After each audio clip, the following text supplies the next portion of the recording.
अकोटा गांव के मालिक नगर के निवासी प्रशासन की लापरवाहियों के काफ़ी बुरे शिकार हो रहे हैं। दरअसल मालिक नगर के निवासी पानी की समस्या से जूझ रहे हैं। वहां के पानी की नल में से मलमूत्र निकलता है, जिसके मद्देनज़र काफ़ी ज़्यादा दुर्गंध और गंदगी में वहां के लोगों को रहना पड़ रहा है। वहां के बच्चे बुजुर्ग सभी बीमारियों का शिकार हो रहे हैं। इस मामले में बार बार पेशकश भी की जा चुकी है, लेकिन अभी तक कोई हल नहीं ढूंढ निकाला गया है, जिसके मद्देनज़र आज वार्ड नंबर 12 की कचहरी पर ये सभी मोर्चा लेकर पहुंचे थे। लेकिन जब वहां पर कोई भी अधिकारी नहीं दिखा, तब निवासी काफ़ी ज़्यादा रोष में आए और उनकी ओर से कचहरी के अंदर ही सूत्रोच्चार कर इस मामले में विरोध जताया गया। અમે આકોટા નવા આવાસ મલિકનગરમાંથી આવેલા છે। અમારી એક જ સમસ્યા છે કે ગટર લાઈન છે ને તેમાંથી બધું ગંદુ પાણી અમારા પીવાના પાણીમાં બી આવે છે। અમારી એક જ સમસ્યા એ હલ કરી દે કે અમને નવી લાઈન નાખી દે અને ચોખ્ખું પાણી કરી દે। અમારી બીજી કોઈ માંગ નથી, કેમ કે અમારા ઘરના બધા માણસો બી માંદા, છોકરાઓ બી માંદા। અમારે જવું જ કેવી રીતે? બધાના ઘર નાના નાના છે, એમાંથી જવાનું એમાંથી આવવાનું, એમાંથી કેટલા ઘરની બધા માંદા છે। અમે ઘડીએ પડીએ અહીં 12 નંબરમાં આવીએ છીએ ને 12 નંબરમાં હા કહીને જતા રહે છે લોકો કે તમે જાઓ અમે આવીએ છીએ। આ નહીં તો બે વર્ષથી આ ચાલી રહ્યું છે। દિવાળી પહેલા અમે લોકોએ લેખિતમાં બી આપ્યું, વિડીયો બી અમે આપી। એ લોકોએ અમને એવું કીધું કે અભી નવરાત્રી ચાલે છે, અમે દિવાળી પછી તમારી લાઈન નાખી દઈશું।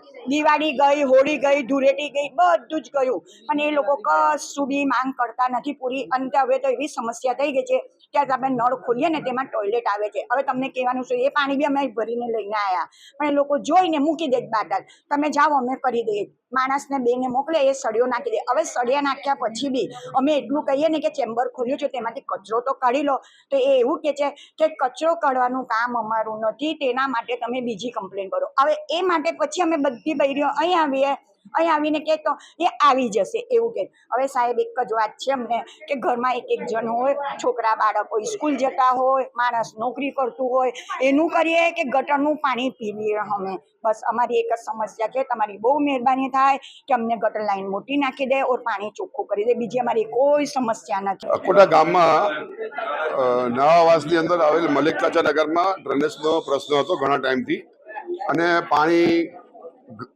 ઘરોમાં બેક મારતું હતું, ગંદુ પાણી, અને જેના કારણે રોગચાળો ફેલાઈ શકે એવી સંભાવના પેદા થતા આ લોકોએ ઘણીવાર રજૂઆત કરી, પણ એમને કોઈ સાંભળ્યું નહીં। અને પછી એમને કંઈક અહીંયાથી કોઈ બી હોય એમને ઉદ્ધતાઈભર્યો જવાબ આપ્યો હોય યા ગમે તેવા જવાબ આપીને એમને નિગ્લેક્ટ કરવામાં આવ્યા હશે। એટલે એ લોકો મારી પાસે આશા રાખીને આવ્યા કે ભાઈ ઇમ્તિયાઝભાઈ તમારી પાસે આવ્યા છે ને આ પ્રશ્નનો નિકાલ કરી આપો ને અમે જે પરિસ્થિતિમાં રહીએ છીએ એ દૂર થાય। એટલે અમે જે તે વખતે જ ધારાસભ્યશ્રીને ફોન કરીને કીધેલું કે ભાઈ આવી પરિસ્થિતિ છે, તો એમને ગઈકાલે રવિવારે કંઈ વાત કરી હશે, પરંતુ અહીંયાના અધિકારીઓ હાજર પણ નથી કોઈ। આ પ્રશ્ન એવો છે, આજની તારીખમાં વડોદરા શહેરમાં અને સમગ્ર ગુજરાતમાં ચાંદીપુરમની બીમારી અને અસંખ્ય બીમારીઓ જે લોકો અત્યારે નગરજનો ભય હેઠળ જીવી રહ્યા છે। હવે આ ગંદુ પાણી કન્ટામિનેશન થાય, એ પાણી પીવાથી કોઈ બીમાર થયું, કોઈ મરણ થયું, તો અધિકારી તો દાખલો આપી દેશે, મરણનો પણ નાખી દેશે ચાંદીપુરમ માખી પર કે મચ્છર પર કે ભાઈ મચ્છર કરવાથી મરી ગયા અને મરણ થયું કે જે કંઈ હોય, પોતાના પર તો લે જ નહીં કે હું આટલો જાયન્ટ પગાર લઉં છું તો મારે નગરજનોની દેખરેખ રાખવી જોઈએ, મારે જેની લાઈન સફાઈ કરવી જોઈએ, યા લાઈનમાં કોઈ પ્રોબ્લેમ હોય તો કોઈ બી બજેટ હેડ લાઈન નાખી દેવી જોઈએ, અને ત્યાં સાફ સફાઈ કરીને ગેમેક્સિંગનો છંટકાવ કરવો જોઈએ, નાગરિકોને બ્લડ સેમ્પલ लेवा જોઈએ કે કોઈ બીમાર થયું છે કે નથી થયું, એવું કોઈ આયોજન જ નથી। हमसे जुड़े रहने के लिए हमारे YouTube चैनल को सब्सक्राइब करें और नई वीडियो की नोटिफिकेशन के लिए बेल आइकॉन को दबाएं।